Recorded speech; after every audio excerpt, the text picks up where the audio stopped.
everybody. It's Linda Chapa LaVia from your capital on this week. And what's on everybody's minds, I'm sure, is the budget and what we've been going through this exercise here in this last couple of days of session, which is about to end on May the 31st. I support, along with my colleagues, a balanced approach that includes spending reductions while protecting Illinois middle-class families and the most vulnerable residents. The families that I represent are counting on the legislature to pass spending that identifies our biggest priorities and protects vital services from devastating cuts that could happen. Spending cuts need to be part of the process, we understand. We need to take steps to make sure the state agencies are living within their means, and we've passed a lot of legislation into statute the last 5 years in order to do that. Since fiscal year 2009, state spending on state agencies has been cut by $1.5 billion. Cuts have been made and will continue to be made, but they cannot be destructive.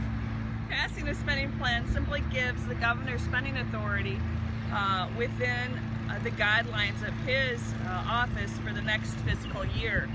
As a state legislature, we give a spending plan to the governor, but the governor is actually one that writes the checks to the departments or to the entities out there. So when people are thinking about us doing a budget, we're really just giving him a business plan to go by to operate the state from the knowledge that we have as legislators on both sides of the aisles, and we're hoping that he'll do what he needs to do with the money in which we give him. That doesn't always happen. It doesn't happen in the past, and hopefully it will happen in the future. We're trying to move the process forward, and in this one step of the process, this spending plan may change, but we will be working on to resolve an issue that we can all live with on both sides of the aisle with the governor. Once again, a spending plan that will devastate the middle class, though, families rely on, is not a responsible one, and my colleagues on both sides of the aisle would not be for that. The spending plan highlights right now includes hundreds of millions of dollars in spending cuts across various agencies like general services, more than $130 million in cuts.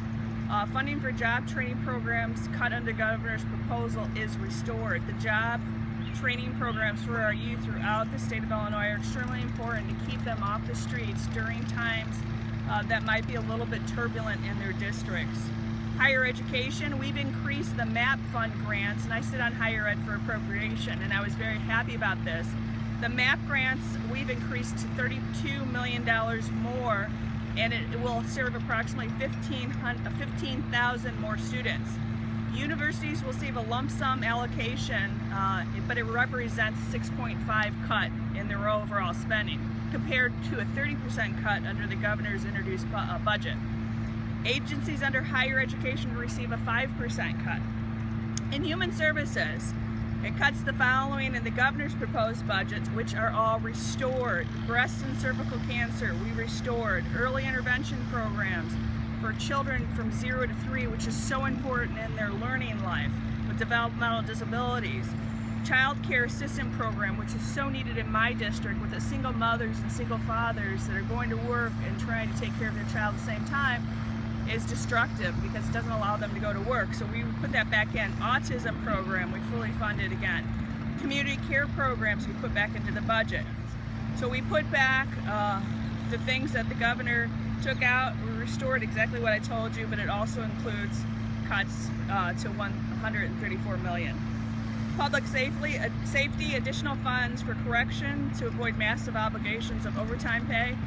There's a lot of stuff we could be doing there if we did a little bit more SOP on. Sometimes it's cheaper to hire another employee than it is to give overtime. So there's a lot of work that we can do in that arena, but it would be my hope someday that we don't have to put people behind bars, that we supply them with enough money, enough education, enough opportunity to stay out of the correctional system. So what we find, it costs us more to incarcerate people and children at the most than it does to educate them.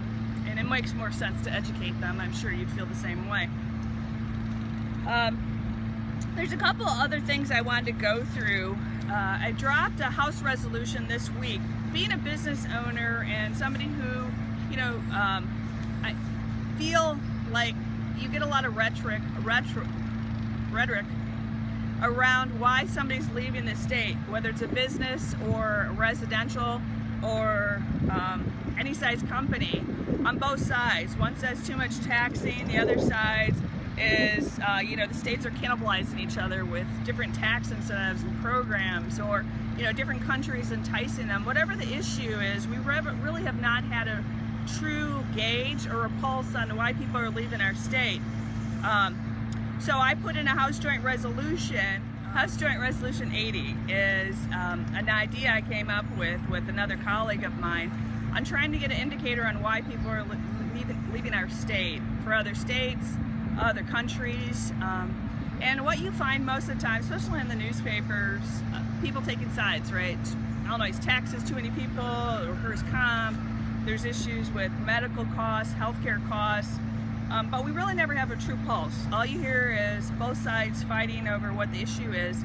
So what I decided to do is drop a resolution, and I hope you get a chance to read over it. I'm not going to go over all of it with you, but the important idea is that we urge the Department of Economic and Commerce Opportunity, or DECIO, it changes all the time, so to create a survey that someone can take online if they wish, to give us information on why they're leaving our state, an honest, true pulse on why they're going. Because I don't think in life you can ever really correct where you need to go unless you really have a strong data set to go by. So I'm excited about this. I hope that the survey gets complete within the year and we get results back to the General Assembly for next year's session. I love serving you. I want to mention this great memorial that's behind me. It was dedicated back when Governor Ryan was the governor of the state, and it's dedicated to firefighters of Illinois who have either lost their lives in the line of duty and those who have served with courage, pride, and honor. You know, I often, when I come to the Capitol, I see the state police, I see the security guards, the men and women that actually get to work in this building, and those are the people I really work for.